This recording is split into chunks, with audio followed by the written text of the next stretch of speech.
Halo anak-anak semuanya. Assalamualaikum warahmatullahi wabarakatuh. Gimana anak-anak semuanya kabarnya? Mudah-mudahan dalam keadaan sehat ya, tidak kurang suatu apapun. Pada hari ini kita berjumpa lagi ya pada materi berikutnya. Setelah kemarin kita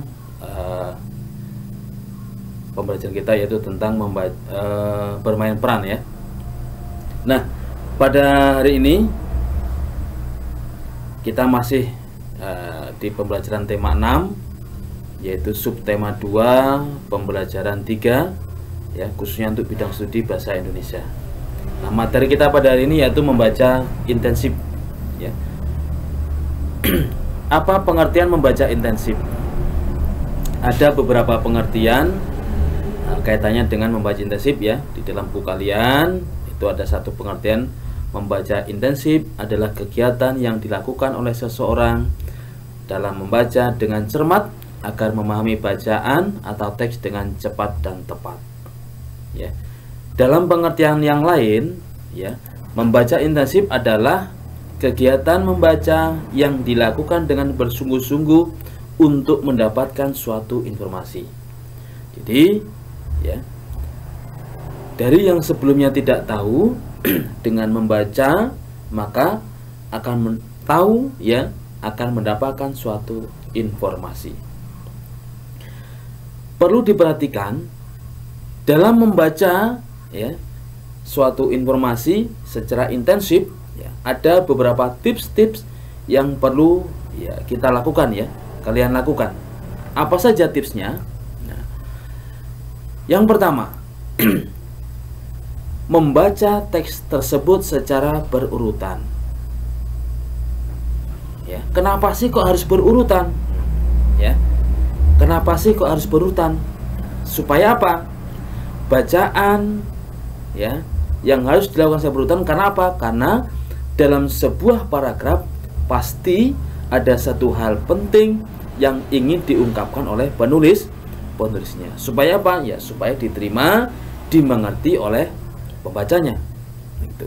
Yang kedua, kita harus memperhatikan hubungan antar paragraf. Ya, hubungan antar paragraf. Kenapa? Karena kadang-kadang ya kita akan menemukan paragraf yang berfungsi sebagai paragraf penegas dari paragraf yang lain.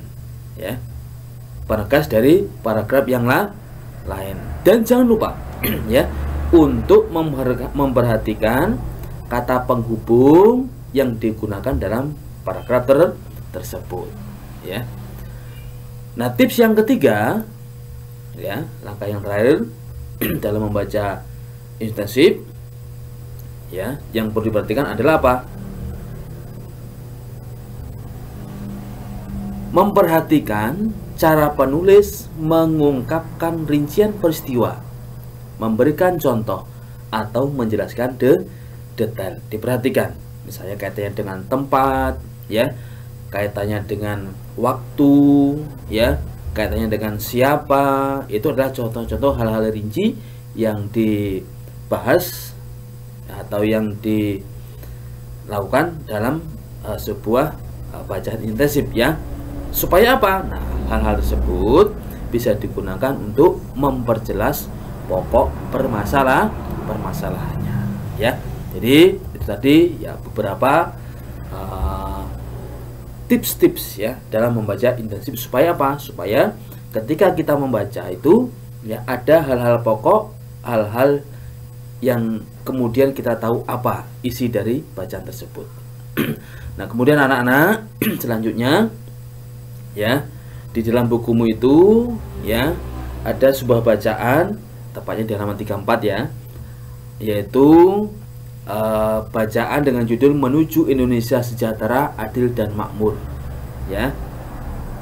Tugas kalian baca bacaan tersebut ya secara berulang-ulang ya, baca secara berulang-ulang, kemudian kalian cari hal-hal penting dalam bacaan tersebut, kemudian kalian kerjakan ya hal-hal yang berkaitan dengan bacaan tersebut ya. Seperti contoh ya, Nanti ada satu pertanyaan, apa yang dimaksud dengan sejahtera?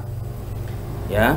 Kemudian nomor 2, apa arti menuju Indonesia sejahtera, adil dan makmur? Nah, kemudian nomor 3, bagaimana cara untuk menuju Indonesia sejahtera, adil dan makmur, dan seterusnya di situ ya. Di situ ada. Nah, silahkan kalian kerjakan, bisa di buku tulis ya, atau di buku itu saja nggak apa-apa di situ. Itu. Nah, selanjutnya anak-anak semuanya ya. Pada pembelajaran 4, selanjutnya kalau tadi kan pembelajaran 3 ya. Sekarang pembelajaran 4 ya. Sedikit ya.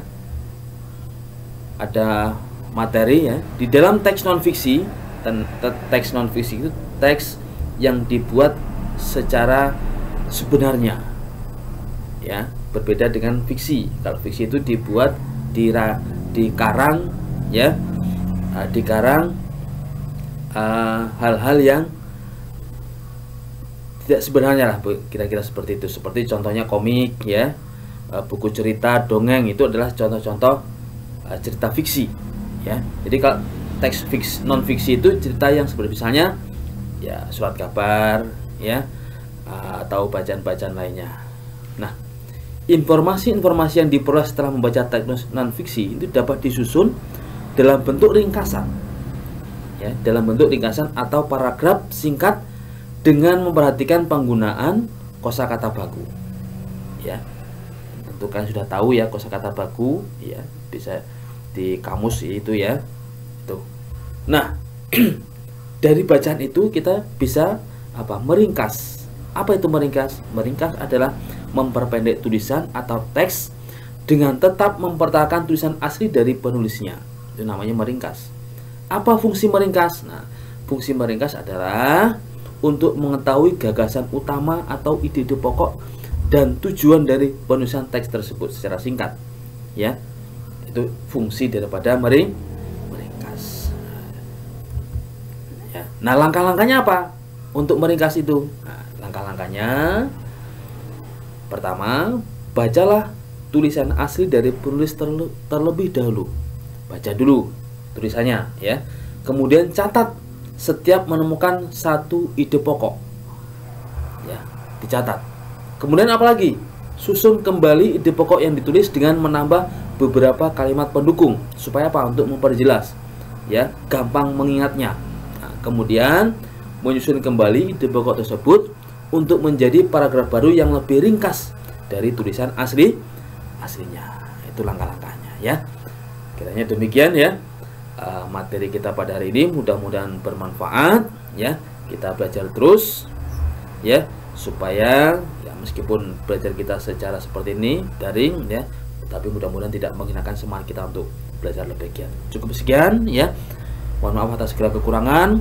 Wassalamualaikum warahmatullahi wabarakatuh.